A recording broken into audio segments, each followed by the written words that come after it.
Congress party के अनेक leader, Salman Khurshid कोई छोटे मोटे लीडर नहीं है, सीनियर लीडर है कांग्रेस पार्टी के।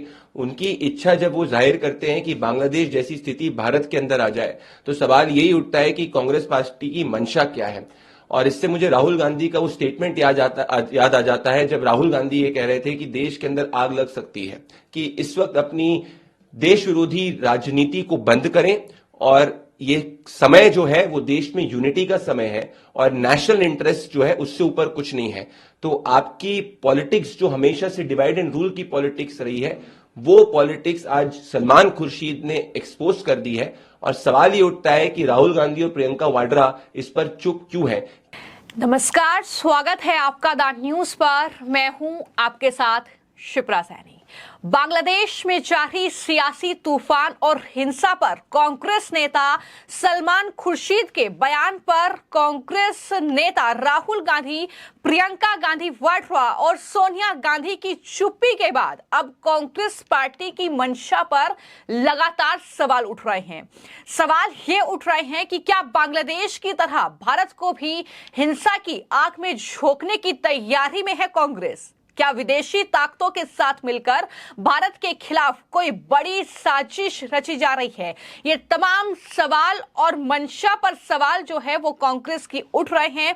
इस मामले पर अब रिपब्लिक के editor in chief Arnab Goswami ने चिंता जाहिर करते हुए कांग्रेस के मंसूबों को बेनकाब किया है।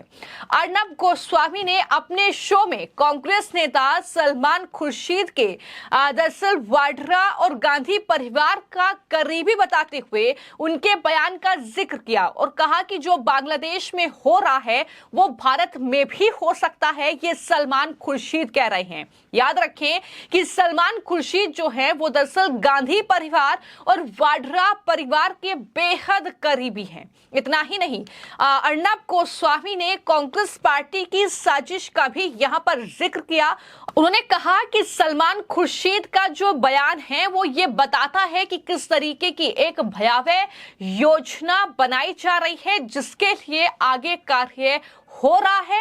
इस मुद्दे का वो इस्तेमाल कर रहे हैं भारत के खिलाफ, भारत में अशांति पैदा करना और हिंसा का निर्माण करना चाहती है कांग्रेस पार्टी।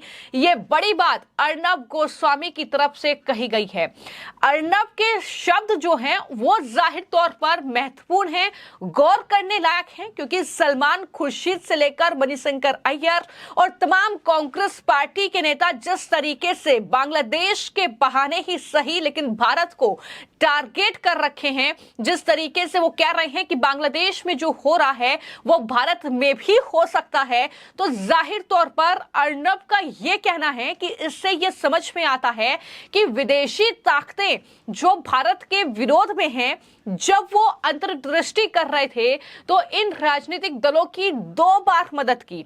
उन्होंने खुलकर इस बात का जिक्र किया कि हमने पिछले दिनों ये देखा कि लाल किले पर तिरंगे का अपमान और शाहीन बाग की हिंसा, ये जाहिर तौर पर विदेशी ताकतों के सहारे ही चली हैं।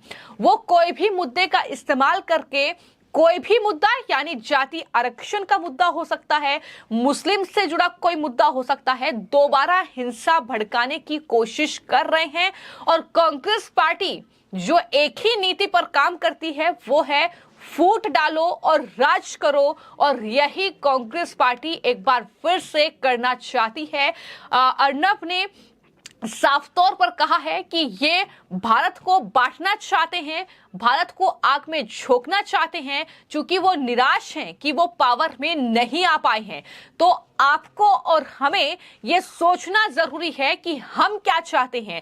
बार बार पत्रकार अर्नब गोस्वामी इस बात का जिक्र कर रहे हैं कि किस तरीके से विदेशी ताकतों के सहारे कांग्रेस पार्टी भारत को अस्थिर करना चाहती है, भारत को हिंसा की आग में झोंकना चाहती है, भारत में भी उसी तरह के हालात बनाना चाहती है जो बांग्लादेश में बन रहे हैं। और इससे पहले इस तरीके की कोई साजिश, कोई षड्यंत्र भारत के खिलाफ रचा जाए, हम सबको ये सोचना चाहिए, हम सबको अपने नेशन के लिए खड़े होना चाहिए, हम सबको ये सोचना होगा कि हम क्या चाहते हैं, हम किस तरीके से एकजुट रहें। ये तमाम बातें अर्नब गोस्वामी की तरफ से कही गई। उनकी लगातार तारीफ हो रही है जिस तरीके से वो अपने शो में लगातार कांग्रेस पार्टी विदेशी ताकतों के मंसूबों को कहीं ना कहीं बेनकाब करने का काम कर रहे हैं और देश को ये बता रहे हैं कि आज वक्त है नेशन के साथ जो है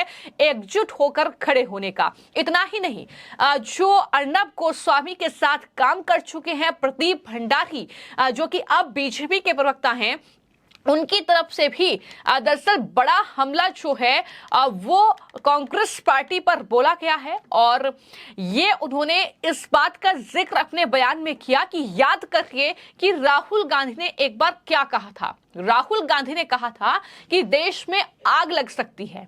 तो प्रदीप भंडारी यहां पर राहुल गांधी का वो बयान याद दिला रहे हैं देश की जनता को और वो सलाह दे रहे हैं कि कांग्रेस अपनी देश विरोधी राजनीति को बंद करे।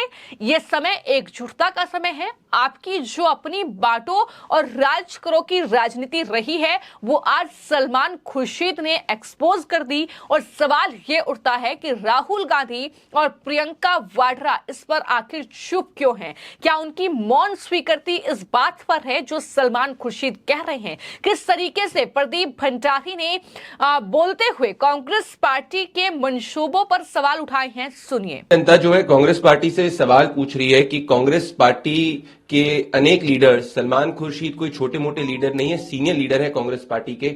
उनकी इच्छा जब वो जाहिर करते हैं कि बांग्लादेश जैसी स्थिति भारत के अंदर आ जाए तो सवाल यही उठता है कि कांग्रेस पार्टी की मंशा क्या है। और इससे मुझे राहुल गांधी का वो स्टेटमेंट याद आ जाता है जब राहुल गांधी ये कह रहे थे कि देश के अंदर आग लग सकती है। और सिर्फ सलमान खुर्शीद ये स्टेटमेंट नहीं कह रहे, सज्जन सिंह वर्मा ये कह रहे थे कि बांग्लादेश जैसी स्थिति जो है भारत के अंदर आ सकती है। मैं कांग्रेस पार्टी को ये कहना चाहता हूं कि इस वक्त अपनी देश विरोधी राजनीति को बंद करें और ये समय जो है वो देश में यूनिटी का समय है और नेशनल इंटरेस्ट जो है उससे ऊपर कुछ नहीं है। तो आपकी पॉलिटिक्स जो हमेशा से डिवाइड एंड रूल की पॉलिटिक्स रही है वो पॉलिटिक्स आज सलमान खुर्शीद ने एक्सपोज कर दी है। और सवाल ये उठता है कि राहुल गांधी और प्रियंका वाड्रा इस पर चुप क्यों है?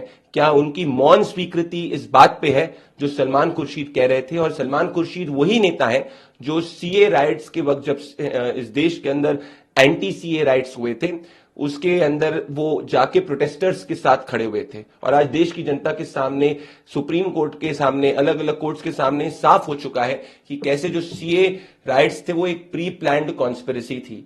इस वक्त देश की जनता सलमान खुर्शीद और कांग्रेस पार्टी से सवाल ये पूछ रही है कि वो किससे बातचीत कर रहे हैं, क्या उनका एजेंडा है, क्या वो देश के अंदर चाहते हैं और ये डिवाइड एंड रूल की पॉलिटिक्स वो कब बंद करेंगे। तो चाहे वो पत्रकार अर्नब गोस्वामी हो, फिर चाहे वो बीजेपी के प्रवक्ता प्रदीप भंडारी हो, जो एक वक्त पर दरअसल जो है अर्नब गोस्वामी के साथ ही पत्रकारिता उनके चैनल में कर रहे थे और ये जाहिर तौर पर राष्ट्रवादी पत्रकारों में गिने जाते रहे हैं। तो ऐसे में आज बांग्लादेश के जो हालात हैं, देश कभी नहीं चाहेगा कि इस तरीके के हालात जो है भारत में बने, लेकिन कुछ राजनीतिक दल ऐसे हैं जो अपने राजनीतिक लाभ के लिए देश को भी हिंसा की आग में झोंकने से बाज नहीं आएंगे।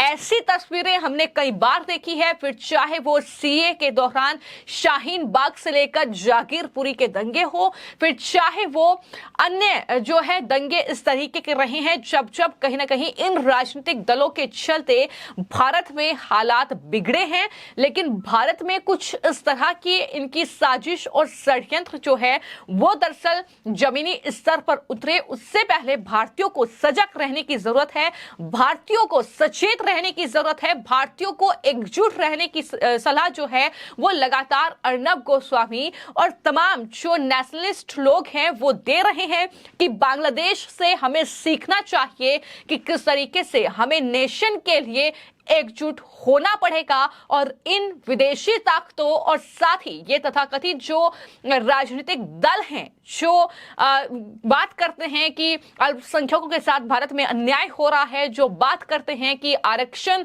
के मुद्दों को लेकर जो जाति जनगणना पर बवाल करते हैं, उनसे कहीं ना कहीं सचेत रहने की जरूरत है। फिलहाल आपकी इस पूरी खबर को लेकर क्या राय है हमें कमेंट बॉक्स में जरूर लिखें। धन्यवाद।